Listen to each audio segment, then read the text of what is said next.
Leyman Brewster enters the ring to the strains of the Paul Rogers rock group Bad Company. In reality, he's very good company on a personal level, but in the ring, Lennox, he's a tough guy, and he jettisoned tough guy trainer Jesse Reed to move to the more technically oriented Buddy McGirt.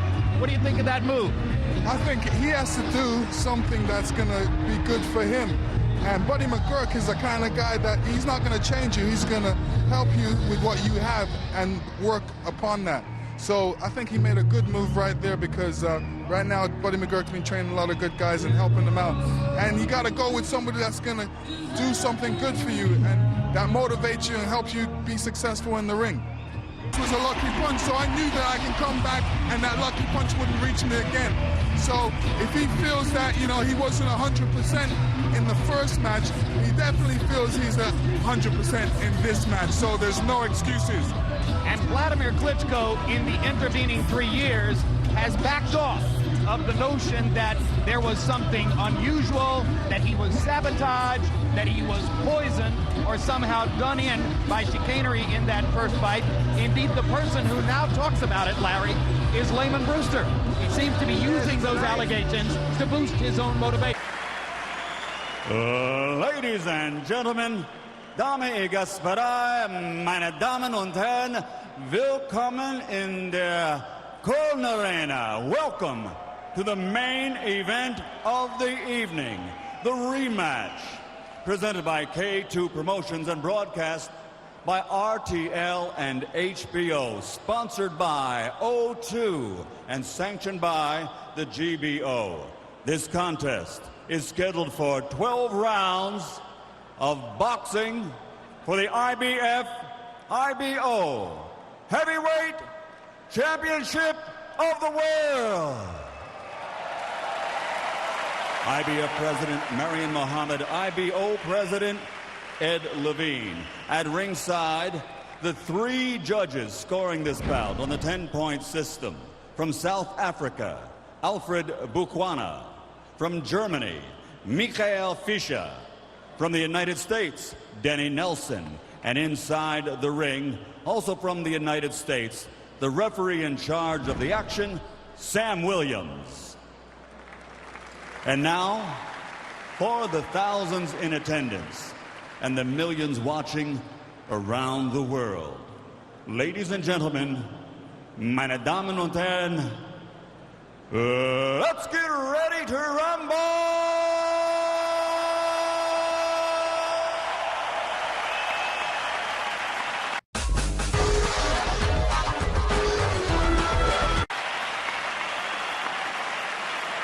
Fighting out of the red corner, wearing gold, official weight 103.5 kilograms, 228 pounds. His professional record, an outstanding one, consisting of 36 bouts, 33 victories, including 28 knockouts with 3 defeats. From Indianapolis, Indiana, USA, the challenger, former WBO heavyweight world champion, relentless Leyman Brewster.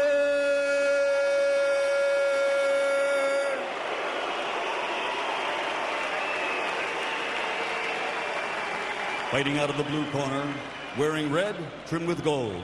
Official weight, 110.5 kilograms, 243 1/2 pounds. This gold medal Olympic champion now has a professional record of 51 bouts, 48 victories, including 43 knockouts with 3 defeats. Fighting out of Hamburg, Germany, by way of Kiev, Ukraine, the 2-time world champion and reigning, defending IBF, IBO heavyweight champion of the world, Dr. Steel Hammer, Volodymir Klitschko.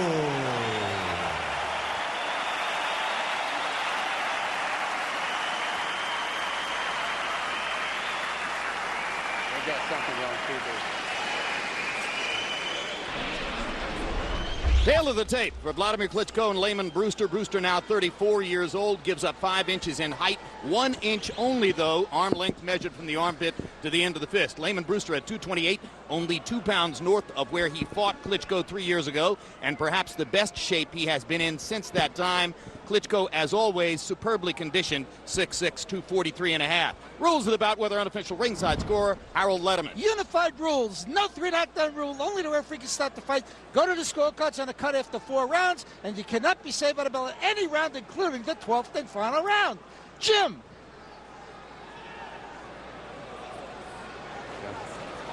Referee Sam Williams of Detroit. All right, let's have a good one. We went over the rules in the locker room. I'm going to give you a few reminders.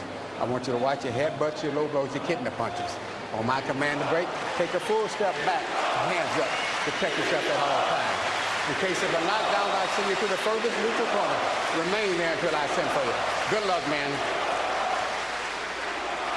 Leyman Brüster fought the first fight like a condemned man who wound up executing the executioner.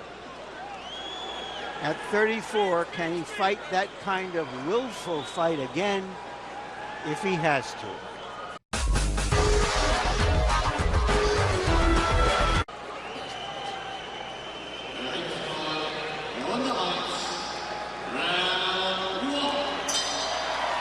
Vladimir Klitschko stood all the way in the center of the ring, waiting for the opening bell. He told us yesterday he expects Leyman Brüster to rush him in the first minute of the fight, much the way Brüster rushed Andrew Galata and knocked him out in 53 seconds. Brüster bulls Klitschko back against the ropes. I thought it was a little bit strange, Lennox, that he came right out after Brüster trying to make a statement. No, what he did was just went to the center of the ring and say, okay, this is my spot. I'm not giving up this spot. I'm in control of this fight, so I'm in control of the center of the ring. So both men have made psychological statements as Brüster did make something of a rush and wound up more or less attempting to tackle Klitschko, and Vladimir established a spatial imperative by standing at the center of the ring and is firing jabs, and he just threw a right hand over the top. Remember, in his last title defense, 2 rounds against Ray Austin of Cleveland, he never unleashed the right hand, knocking out Austin with a series of left hooks. Klitschko's long jab, utterly dominant in the first 3 rounds of their first fight. He looks a tiny bit more cautious tonight, but of course the style since then, Lennox, has been partially one of conserving energy. Well, he's definitely conserving energy. He's doing the right thing, which is starting everything off with a jab. Leyman Brüster, however, he's trying to find a way in. Maybe a bit too flat-footed right now, but he's not getting hit. But later on, it may show.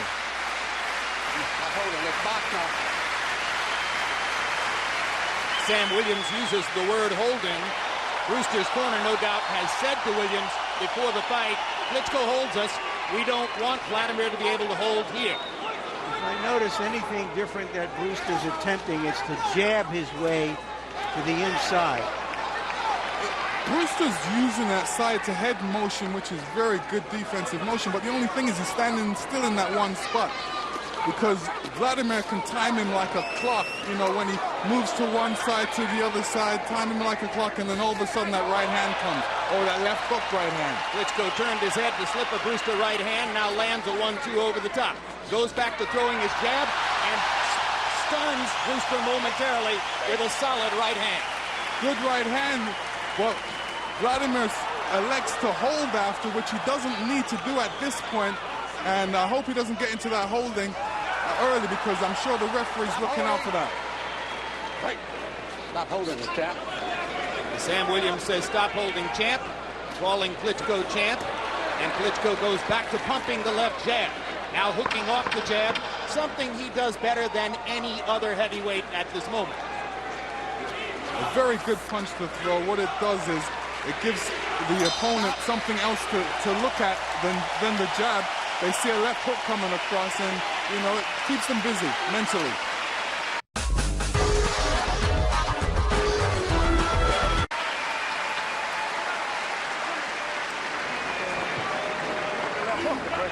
Because he was doing it, and keep working on the hook. Keep working on the hook, and then you'll set him up for the right hand. Either the little when he starts jabbing, straight back and straight right hand, okay? Don't try to shoot it all the time, 1-2. Try to get him to jabbing straight, same as you want. Don't stand in one spot.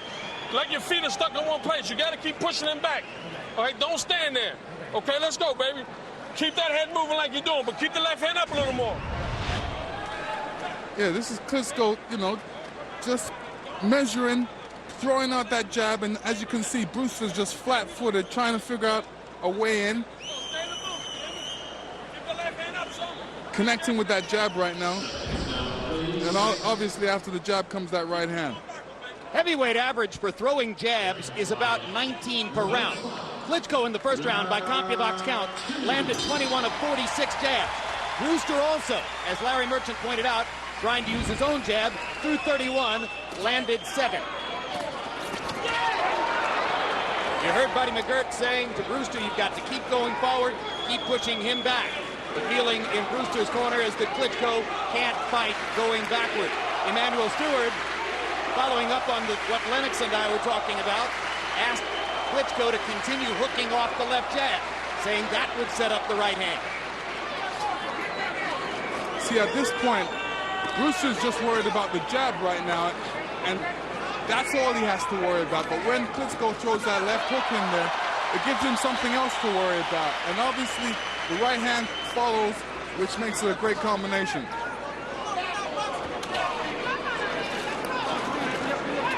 Klitschko able to control Leyman Brewster at this range with his longer, more accurate left jab.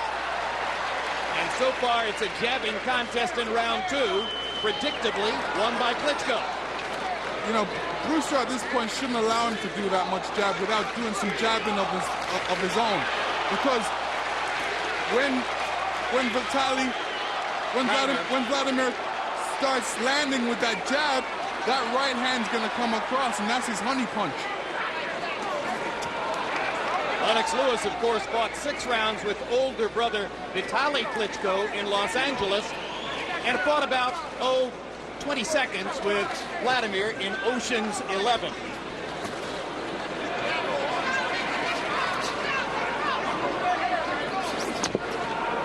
Brewster missing with both the right and the left. He has not been able to get close enough to Klitschko to do damage in round 2. Well, how he's going to get close to Klitschko is definitely throwing his left jab, starting everything with the jab, but he's got to move those feet. He's got to move those feet a lot quicker. Klitschko now backing Brewster into a corner after a left hook, right cross combination.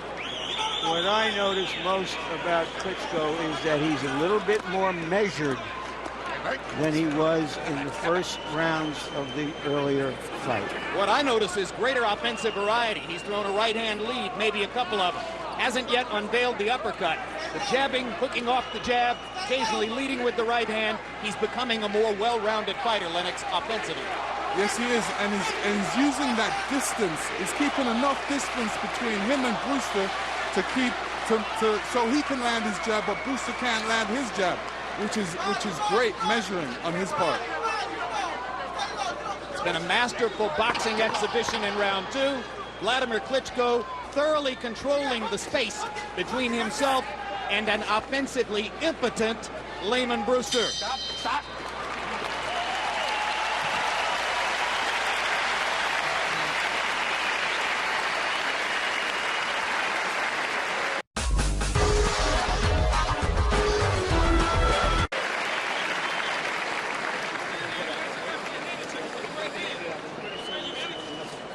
Good fight. Real good fight. Let's get back to the jab. The jab is breaking him in 2 though. And sooner or later, you're going to land the right hand.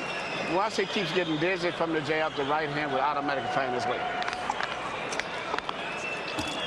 The best if you would catch him when he starts trying to come to you and then throw the right. I keep telling you. Stay low and to the right, Leyman. Okay, what you're doing is he's touching with jabs and putting your hand in. You're getting right in the fire line on the right hand. No good, baby. Right. Stay over here. Come on, Leyman, what we worked on. Now let's not let her go out the window. Okay? Hey, catch him down. Hey, look at me. Let's not let her go out the window, baby. Okay. Let's stop working the body. Don't worry about his head. But don't After Klitschko's first 2 losses, his brother Vitaly had his back and beat the guys who beat him, Purity and Sanders. this is the first time that Klitschko has his own back trying to beat a fighter who beat him. A lot of people expected Vladimir to very consciously slow the pace tonight to avoid the exhaustion that befell him in the first fight. But by CompuBox numbers, in round 2, Vladimir Klitschko threw and landed more punches than in any round previously counted by CompuBox. He landed 35 punches in the second round. 28 of them were jabs. Brewster, 12 of 43, but his offense is muffled mostly by the Klitschko action. Well, you heard Brewster say, if it's a boxing contest, he wins. If it's a fight, I win. So far, he's been unable to make it a fight. Vladimir winding up, looking to land that right hand, just looking for that opening. But before that, he's peppering Brewster with that left jab. Still, Brewster's so flat-footed, he needs to move a lot quicker on his feet to get into distance and get into punching distance so he can hit Vladimir. Brewster is going to the body per the instructions of his corner, but it's not very often and not very effective. Vladimir threw another right-hand lead seconds ago. He'll never be the world's most relaxed fighter, Lennox, but I honestly believe this is the most relaxed I've seen him in the ring in a competitive fight. He looks relaxed to me. He looks like he's trying to set Brewster up for that right hand, but first, you know, he's trying to pepper him up with that jab.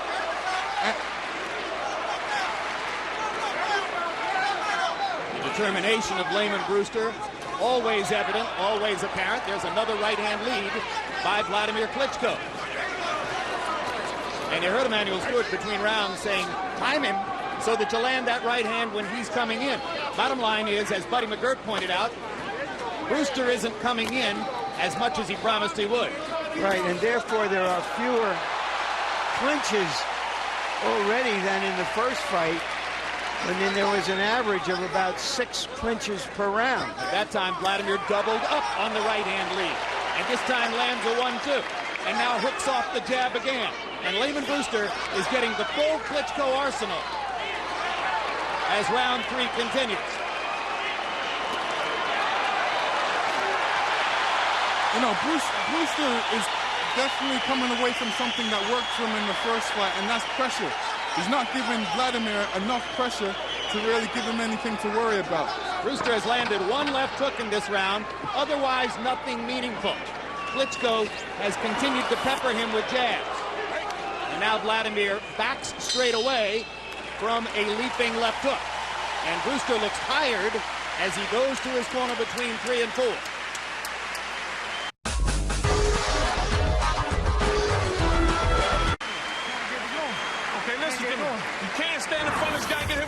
Saturday, July 14, a welterweight tripleheader. Champion Antonio Margarito faces Paul Williams in Los Angeles. While in Atlantic City, Artur Gatti takes on Alfonso Gomez of Contender fame, and Kermit Cintron defends his belt against Walter Matisse. Immediately following, live coverage of boxing. Stay tuned for the premiere of Countdown to Hopkins Right. Our behind-the-scenes look at both fighters as they prepare for their July 21 battle live on pay-per-view. When you're going after him, but just when he saw us going forward, he's all out of position. Just let the straight right hand go, you'll catch him. You're fighting a good fight, though. Your left jab is working. Now, this is Klitschko setting Brewster up for that right hand, and, you know, what came before that was a whole heap of jabs. Okay, I'm not gonna let you get hit too much more, you understand me? Okay, let's go now. CompuBox numbers in round 3. Vladimir Klitschko, 32 out of 72 total punches. 24 of those connects were jabs. Brewster landing only 3 of 9 power shots, having trouble getting past the long jab. Harold Letterman, how do you score it through 3? Look at Jim, 30-27, 3 rounds to nothing, Vladimir Klitschko. Jim, I mean, this is clean punching. I mean, you got to give him credit for the 3 rounds for clean, effective punching. But Jim, Lennox Lewis, the former heavyweight champion, talks about keeping that perfect distance. He's absolutely correct. That's what the judges call ring generalship. You keep the guy exactly where you want to keep him in the ring. And one last thing, what is Buddy McGirt yelling catch and go? Does anybody know what that means? Sounds like a football term. Catch and go might mean if you get hit, that's the time you're supposed to go. No, he actually means catch the punches with your gloves, slide off of it, and try and catch your opponent back before he gets out of range. Vladimir Klitschko, by his own account, was too cautious with the right hand in his 7th-round knockout of Calvin Brock last November in New York. He did not even throw a right hand in his title defense earlier this year against Ray Austin here in Germany. Tonight, he's throwing right hand leads in abundance. And this makes him a more dangerous fighter than ever before. Because at the moment, with Lennox Lewis retired, Vladimir probably has the best right hand in the division. Well, we're gonna probably see it right now because he's winding up to throw it. He's in punching distance of Leyman Brewster, and you know Leyman definitely should keep that left hand up because he needs that left hand to protect against Klitschko's right hand. Thinks that he can win this fight with one punch, or at least change it. And that's what he's looking for.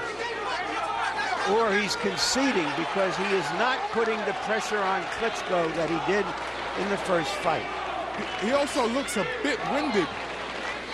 Looks more than a bit winded. And fascinatingly, given Brewster's background as a tough guy and a resilient fighter who can weather the storm, Buddy McGirt said to him after 3 rounds, "I'm not going to let you just stand there and take punishment. You've got to start doing something." Which he's supposed to, and what he's supposed to be doing is giving Klitschko a lot more pressure, pushing him up against the ropes. Now he lands a left hook. Not waiting for Klitschko to start everything. He needs to start something. This is what he wants. He has to go for it. But he's being beaten to the punch over and over and over by a longer, taller, sharper puncher. But let's remember, Klitschko won 14 of the first 15 minutes of the last fight and lost the fight. Well, he's just won 12 of the first 12 here. Repeating defeat.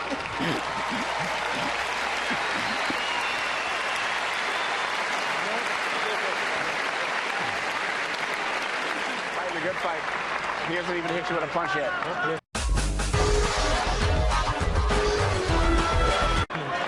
Okay. Jab is working beautiful.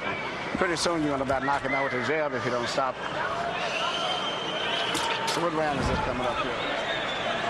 Is it the 6th round? Well, I said he wouldn't go over 7 originally at the prediction. It looked like he's going to. This is about 6 jab. He's about finished with just a jab alone. Pretty soon. You got to push it. Right now, he's just trying to set you up for the right hand coming in. You see it too. That's why I'm glad you ain't trying to. You're too busy looking for the one punch. Don't worry about the one punch, okay? Keep that pressure on him. Don't go backwards, Leyman. You got to stay low. Don't slip this way. You got to stay here. You catching, you slipping next.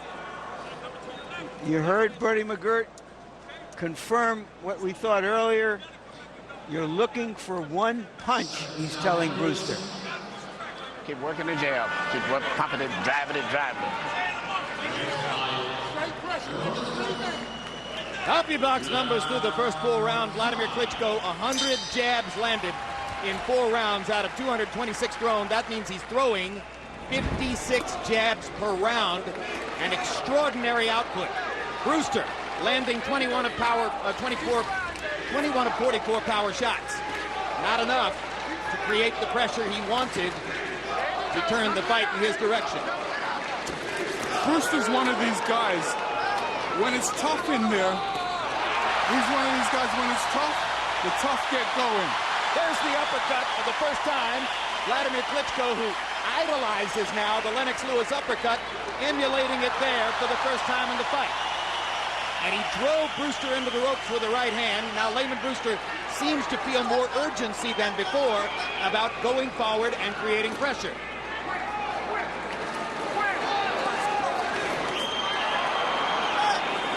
Klitschko just missing with a right hand that was designed to finish the fight.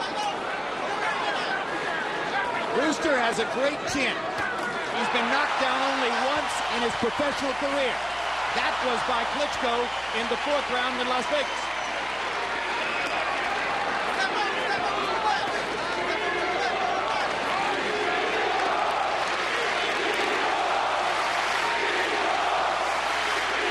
Crowd interrupting. Klitschko, Klitschko.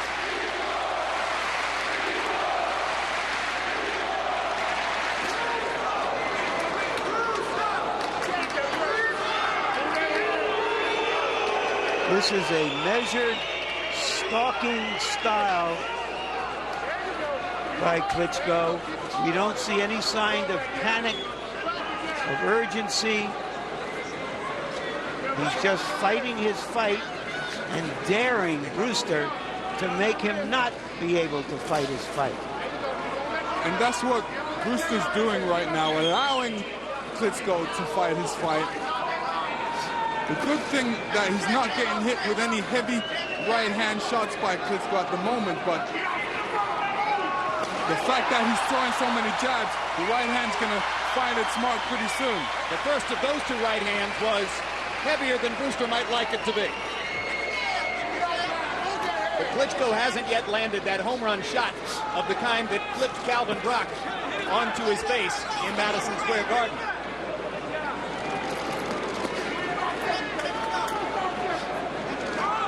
Capable of scoring a knockout with the left hook as well, although again, Brewster has a great chin and just may be able to keep taking the punishment. See, Brewster looks like he's prepared to take that right hand. He's rolling off it very well. This is when Klitschko should be coming back with that left hook after that right hand.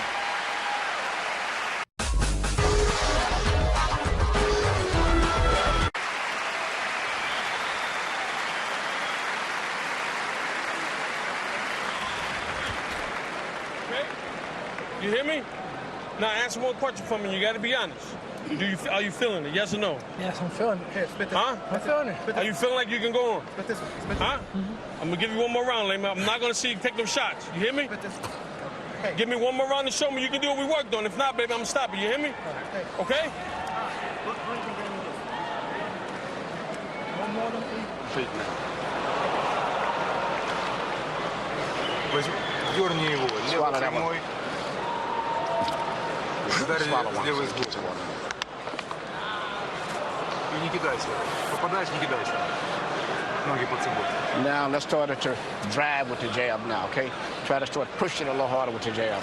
We hit him like this. Try to see if you can drive it. It's a little bit more force to just drive him off balance with the jab. It's a little bit more. Change it up. Lennox, do you believe McGirt would stop the fight if we've had another round like the ones we've had? I think he's saying that to motivate him, motivate Brewster, to show Brewster, listen, he's going to stop the fight. Most boxers don't like hearing that, so they change their approach about the next round, and I'm sure you're going to see Leyman Brewster changing his approach about this round. Or is he saying that as a clear indication that part of his mandate, his self-accepted mandate, is to try to protect Leyman Brewster's surgically prepared left eye and not allow that left eye to be further damaged? Well, every time you get hit, there's always that risk of getting injured, and you want to not get hit in there. And if you're getting hit, then you might get hurt. And I think... Well, I don't see any sign that Brewster has favored his eye or having any problem with it as yet. I'm not sure that we would see any sign, Larry. How would we know? I mean, he's getting hit.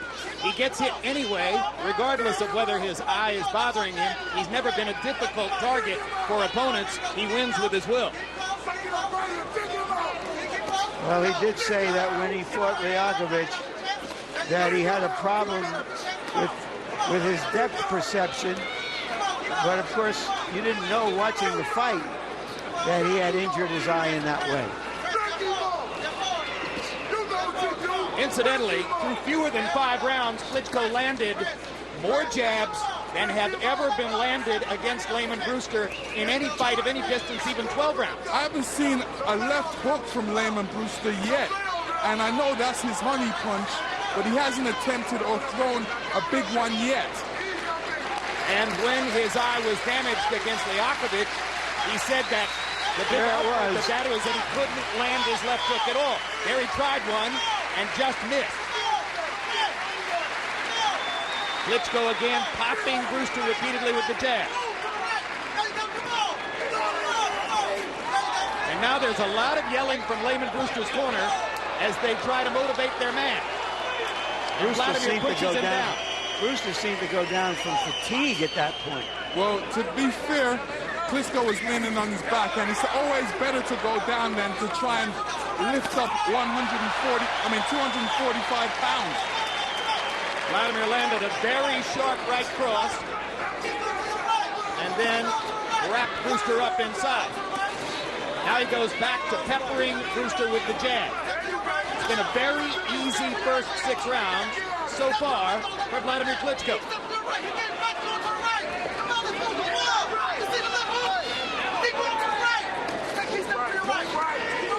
And there's swelling outside Brewster's left eye now. And he gets hit with another right hand. That one was blocked. I think it was the sheer power that really knocked him back.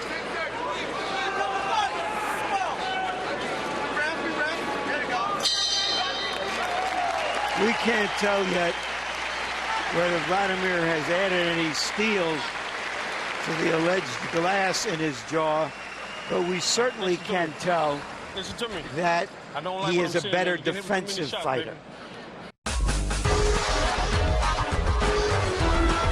Okay? I'm gonna pull the plug, Leyman. Come on. Okay? Talk to me, baby. Come on, buddy. I'm gonna pull the plug. I'm gonna pull the plug, baby. I know you're trying. It's not there. You hear me? You hear me? Yeah. I'm not gonna let you keep hitting with them shots. All right? Okay? That's it, baby. That's it. He's calling the fight. Throw in the towel right now. Referee. Buddy McGirt. Buddy McGirt stops the fight. That's it, gang. An anticlimactic knockout, if ever there was one.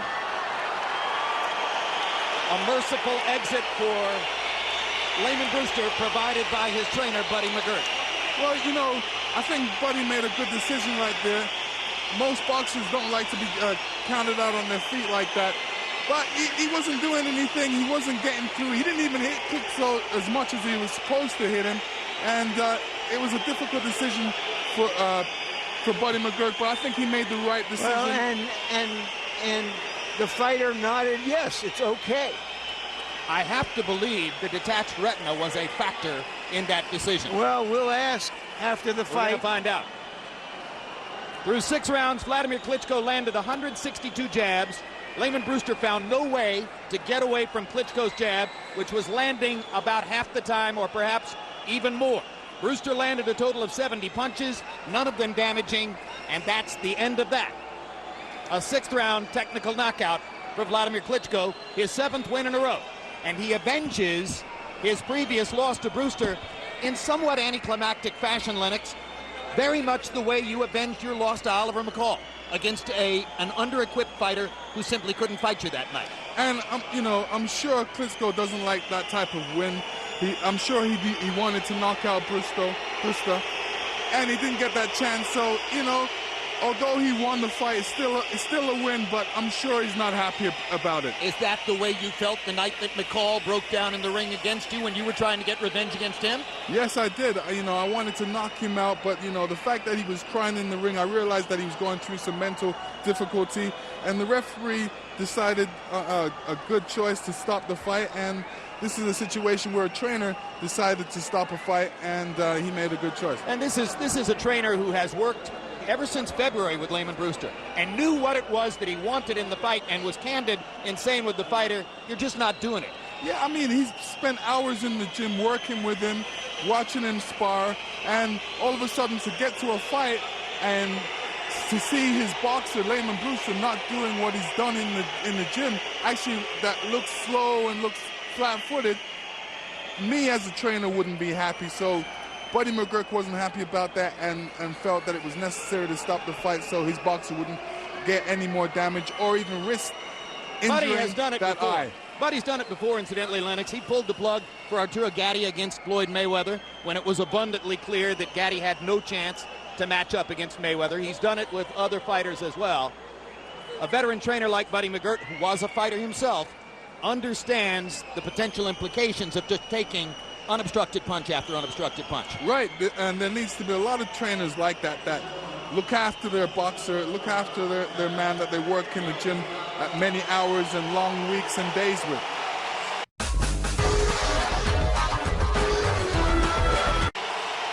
Let's take a look at a package of Vladimir Klitschko jabs throughout the fight. Klitschko averaging 72 punches thrown per round. You know, once again, he unloaded a lot of his arsenal against Leyman Brewster because, frankly, he finds Brewster an easy target.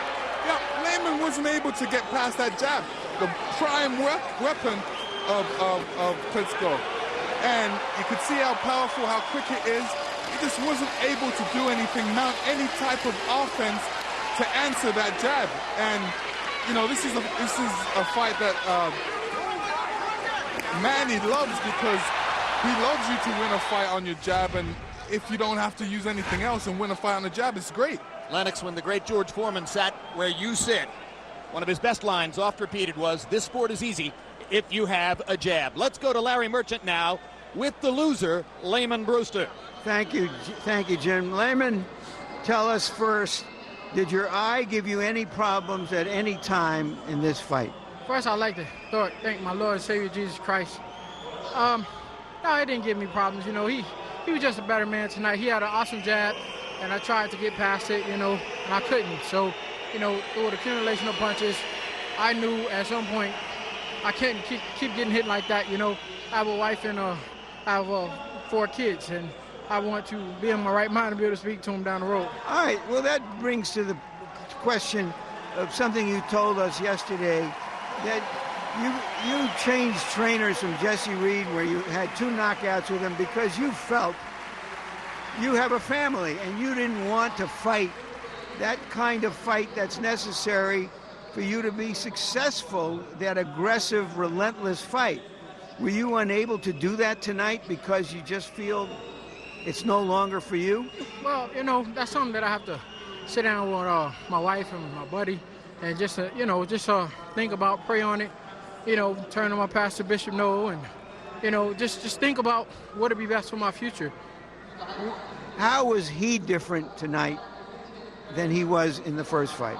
Well, he was able to maintain his jab, whereas the last time I knew his jab would be busy, but you know, I was able to get past it.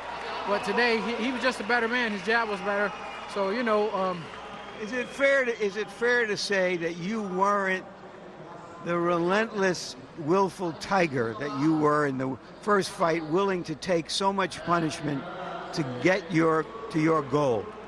No, I felt I was the same relentless Leyman Brewster, but, you know, sometimes somebody has a better night, and, you know, unlike crying wolf and saying poison, you just admit when somebody's better that night. He was better tonight, and if I come back, I'll be better next night, you know, so that's just what it is, and I'll praise to God because he allowed me to make a living for my family and to maintain my health. I got people who care about me. What he was saying in the round, he said, well, you know, I might stop the fight because you keep getting hit. And I thought I was going to be able to slip it, but I wasn't able to counter it as effective as I wanted to. And it started building into frustration, which made me start getting hit more and more. So when he made the decision, I thought to myself, hey, man, don't be a fool. You know, live to fight another day, so I will. Thank you very much. Appreciate it. Buddy, it's a hard thing for a trainer to do when a man has a goal and a dream. Talk to us about making the decision you made. Well, my thing is this. He wasn't getting off, and the guy was getting stronger. My guy wasn't getting stronger. So, I mean, he was getting hit more and more each round, and he just kept building up the momentum. So why take a chance on his health and let him, you know, on him getting hurt? And I told him, I'm going to give you one more round. Would he have been better off after he had a 15-month layoff, taking a fight before this fight? You know, that's a hard question. You know, we discussed it. So, you know, I mean, you know, it is what it is. You know what I mean? I mean, he got the opportunity to fight for the championship again. He took it. And like he said, Vladimir was the better man tonight. Thank you very much, buddy. Jim? All right, thank you very much, Larry. Vladimir Klitschko, Lennox, at age 31, has his 49th victory against 3 losses. His record is about identical to what yours was at age 39. How many more years do you think Vladimir has left to put his imprint on the heavyweight division? I think he has a couple more years left. He said he wants to be undisputed heavyweight champion of the world, and you know, this is the goal he wants to attain, and until he attains that goal, there's no stopping him. Let's go back to the ring and see what Vladimir has to say to Larry. Thank you, Jim. Congratulations, Vladimir. Why were you able to make it look so convincing and so convincingly easy tonight? Because I can't lose tonight. Since 3 years, this fight was my trademark, let's say this way. I mean, three years ago fight. And my sports image was really badly scratched after this fight. I went on the bottom of the boxing. And I got the guy where people are saying I'm a dead man walking, I'm a guy without chin, without something else as well. And especially today, my coach Emmanuel Stewart, his birthday. Could you imagine how much it means to him? 20,000 people in a sold-out arena were thinking happy birthday, Emmanuel Stewart. I think this is a great gift for him. How are you a different fighter today than you were 3 years ago after having seen it in the ring against the same man? I think that, Leyman, it was tough. It was tough for you. Good fight, baby. It was your night. Thank you very much. Man. You deserve Thank you very much. I wish Hold you, it up. I wish you all the best. Thank you, buddy. Baby. All right, Thank man. you. Thank you. Excuse me. I lost the question. Would you like to ask again? Based on this fight versus the first fight, tell us how you think you have improved as a fighter. I believe that you can make better judgment, or audience can make better judgment than myself. But from my point of view, I can say that I feel like a fish in the water. I feel very confident. I feel that I can be very consistent in my performance, and especially I love what I do. When I go in the ring, I'm happy about that. I'm not struggling, I'm not surviving, I don't need to do it. I do it because I love it and I want it. Then that leads to this issue. Leyman, Brüster and others believe that American heavyweights who have come from poverty are tougher, harder men. And it's hard for them to believe that someone like yourself, who doesn't have to fight because you're educated, because you've made a lot of money, can't be as hard and tough as them. How do you answer that? I believe this is not about nationality. We have great fighters all over the world. And this is their own and personal quality, how they perform. And I think nationality, it's not such a big matter. Look at this, how many great athletes around the world and people in the United States really admire them. And they go to watch their fights or their games. Who would you like to fight next? Who would you like to fight me is next? That's saying that you would like to get a unification fight if you could. Is that correct? I will give everything what's possible. I will not give it up. I was trying to accomplish it in the past year, and so hopefully next fight will be something like that. Does this make you feel more like a champion, or do you still feel you have to unify titles before you can be considered by yourself to be the champion? I'm not there where I want to be. That's it, and I'm going to accomplish it. I'm 31, and I think I have a couple of more successful years in my life. But you make judgment. You're an experienced guy, and I would love to get judgment from yourself. I'll see if I can come up with something. Thank you, Vladimir. Jim? All right, we continue to talk about possible title unification, and it isn't happening.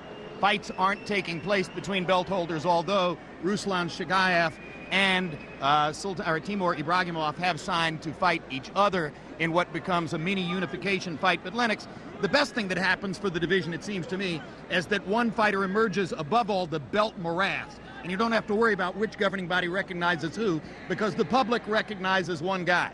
Is he closing in on that? He's closing in on that, and it's very important to unify all the belts, and this is what he wants to do. He's not where he's at. And he asked the question, who do we want him to fight? We want him to fight the next best man and keep on fighting the next best man until he's unified the whole heavyweight belt. So we want to wait till he's undisputed heavyweight champion in the world. Like he said, he's not where he wants to be. Until he gets there, that's when he's going to be satisfied. When you beat